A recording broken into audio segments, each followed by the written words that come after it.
আমাদের ৯৯ বেঁচে সবাই একত্রিত হতে পেরে আমার কাছে কি যে ভালো লাগছে সবাইকে দেখে, তা ভাষায় প্রকাশ করার মতো না। আমি ভাষায় প্রকাশ করতে পারছি না যে কিভাবে আমরা ২৫টি বছর ২৬টি বছর কাটিয়ে দিয়েছি এবং ২৬ বছর পর আবার আমরা একত্রে মিলিত হতে পারছি। এর ভিতরে আমাদের অনেক বিয়োগ আছে। আমাদের মধ্য থেকে ৬ জন ইতিমধ্যে বিগত হয়ে গেছে। আমরা হয়তোবা ওদিকেই আগাচ্ছি, মৃত্যুর দিকে আগাচ্ছি। কিন্তু দিন কিভাবে চলে যাচ্ছে, সময় ঠিকই চলে যায়। কিন্তু স্মৃতিগুলো তখনও আমার এখনো মনে হয় যে আমরা ৯৯ বেঁচেই আছি। আমরা আসলে ১৯৯৯ সাল থেকে আমরা অনেকেই স্কুল থেকে পাশ করার পরে অনেকেই জীবিকার কারণে জীবনের সন্ধানে বিভিন্ন জায়গায় ছুটে গেছি, কিন্তু সারাদিন সব সময় মনে পড়ছে আমাদের বিদ্যাপীঠের কথা, আমাদের টিচারদের কথা।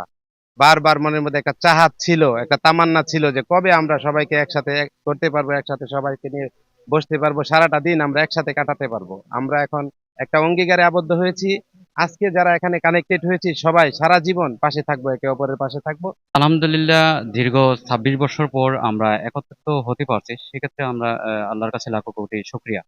এবং সবার আন্তরিকতা ত্রুটি ছিল না। সবার আন্তরিকতা ভালোবাসার কারণে আমরা দীর্ঘ ২৬ বছর পর একত্রিত হতে পারছি। দীর্ঘদিন পরে 99 ব্রেসের এদেরকে দেখে আমার কাছে মানে খুবই আমি আনন্দিত এবং উৎফুল্লিত।